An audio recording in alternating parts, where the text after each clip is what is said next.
is Stan Smith from Iron Shark K9, and today we're going to be showing you how we get this 14-week-old into the heel position. And we're not going to even be walking today, we're just going to focus on getting into the position. When you tell your dog heel, when you tell your dog foos, when you tell your dog left, whatever word you're going to use for that position, they should know how to get into that position. So we're going to show you two ways. The first one is going to be the fish hook, and the next one is going to be the behind the back. You want to teach your dog as many ways as possible to get in these positions so they know how to. You want to make sure it's clear in your dog's mind. So we're going to show you the steps that it takes. We're going to break down the fish hook into 3 parts and the behind the back into 3 parts as well. So you guys stay tuned. Alright, so the first one we're going to do is going to be the fish hook. The dog needs to know that they need to pass your body, turn around, come back next to your body, and sit down. And we're going to show you how that goes. So the lure is very important, and if you haven't seen our lure videos, go back and check those out. We're just going to do a brief rundown. You want to have that treats right in your hand like that palm, so the dog can put their muzzle right in there. Right, girl. So now she knows. Apollo, 9. So now she knows we got something, and she's working for something. So at the very beginning, we're just going to pull her back, and we're going to go boom. And she's going to get that reward there. Good girls. Good girl. Ready? Again. Step back. Boom. And I like using small, meaty treats or some cheese or something that the puppies, the dogs, can eat it really quick and get back to work. When you're working with your dog, you don't want to use crunchy treats or something that takes a long time to eat or it crumbles and drops on the ground. Now that dog's sniffing. That's not what you want. You want to be clear about your treat placement, your treat delivery, and try not to drop any treats if you can. So, she's a very smart pup, so the next thing we're going to do is we're going to pull her back, and then back around, and then she gets rewarded right there in that standing position. Good girl. Yeah, free. And each step, you want her to know that she's doing the right thing and you're enjoying this. And she's jumping up on me right now, but this is enthusiasm. At this age, I don't want to correct her for wanting to work. We want these dogs to work. We want them to have value. We want them to care about what we're asking them. So if she jumps on me and I start smacking her and messing her up, she's going to start associating training time with this is not fun. Whenever this dude grabs his bait bag or I get some treats, I got to get beat up in the process.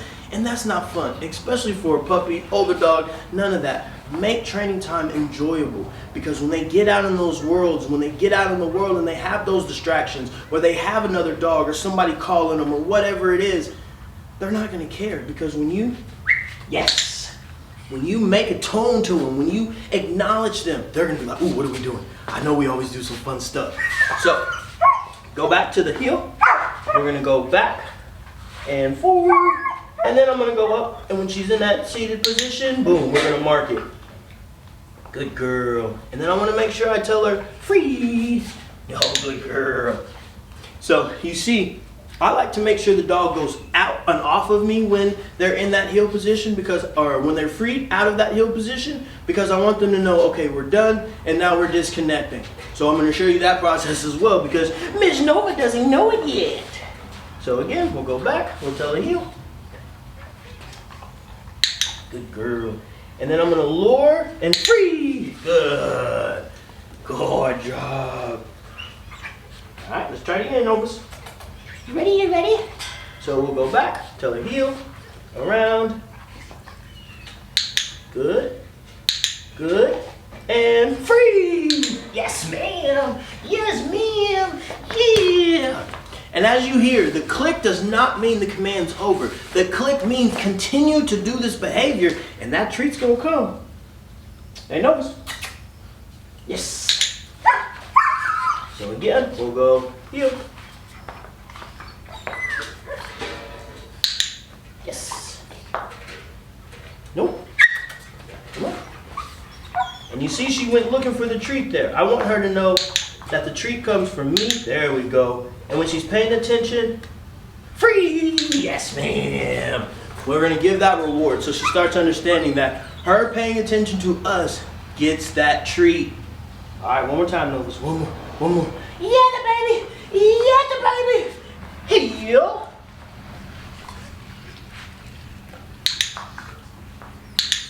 Free. Yes, ma'am. Yeah.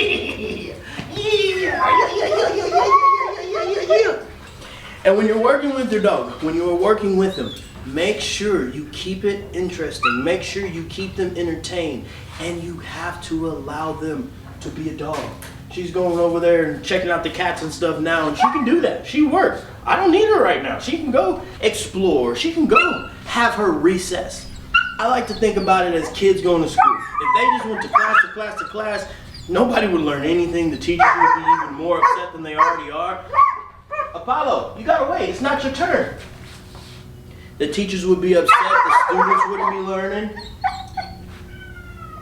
And it would just be a cluster for everybody. So, when you're working with your dog, work, work, work, boom, good job, free, good job, and then let them go to recess. And that means give them a break, throw a ball with them, come back 30 minutes later, come back 45 minutes later that day. But don't work with your dog to the point where you're trying to get their attention and they keep getting distracted, because the only thing that does is teaches the dog that they can ignore you when they want to. And that's not what we want, because they will choose to ignore you in a situation, in that opportunity where you need them to come back for that recall. You need them to stay right there, because if not, you could lose a dog by getting hit by a car or another dog or whatever it could be. And you don't want to be in that situation. When you engage with your dog, Nova, yes, you want them to be paying attention to you regardless of the distraction, people. So that's the fish hook. Wait till it gets him into the heel position, and now we're going to show you that behind the back. All right, so when you're teaching the behind the back, this is one thing that I do, is I like to have treats in both hands, because I'm going to be luring the dog behind me, and I don't want to try to be transferring those treats, because you're going to drop them, the dog's going to hit them. It's just not going to go right. So you want treats in both hands so you have that lure sync. We're going to turn here, and I'm going to show her to follow here and around. Good. Again, we'll go here and around. Yeah! Good job. Free! Yeah, baby, get her, baby! Yeah!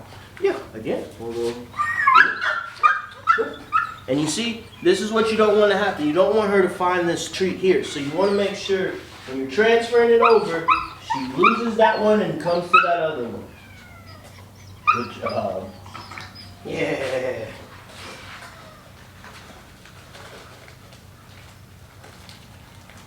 Yeah, this is different, huh, Mama? This is different, huh, Mama? This is different.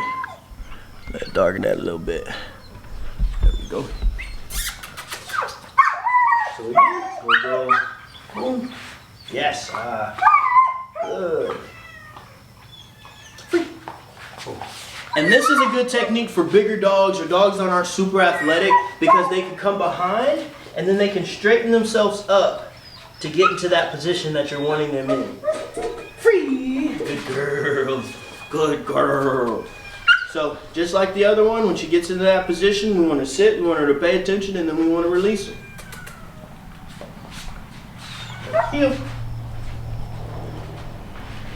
And if she sits not where you want her, position yourself properly. Free. Good. At this age, they're learning how to color. So they're going to color outside the lines. They're not going to pick the right color for things. They're going to mess up a lot. But it's our job as a handler, it's our job as a trainer, owner, to show them how to color. And we can't beat them up for coloring incorrectly if they've never learned how to color. My bad. If they've never learned how to color. So again, we'll go here. Oh, boom. Good. Yeah! You got to sit. Free! At this age, that enthusiasm, that want to, that excitement, I love it. And you want to bottle that up. And when they get older, yes, you will calm them down. You will polish those edges up. But you're not polishing at this age. You want them to be high drive. You want them to be go, go, go, go, go. Because if you dial them back now, they'll never learn. And then it's really hard to get an older dog to want to be motivated to do stuff if you never showed them that there's a benefit to being motivated. So one more time, we'll go heel. Boom. And, oh wait, no. You gotta wait half a second, too soon. Come on. So we want to make sure she ends on a very good note. Nope. Yes, smell free. Good girl. Good girl. Good girl. And I want to release her and I want to reward her before she breaks. And again, as she gets older, we're going to create some more duration. We're going to create some more patience. We're going to create some more value of just paying attention to us. But this is the process that we would take. This is a training session. And we always want to end on a good note, people, with your dog, man. Have a relationship, have a bond. If you like your dog and your dog likes you, they're going to be more likely and more willing to do anything that you want. So people, take care of your dog. Stay tuned, stay safe, stay sharp. Take care of your dog.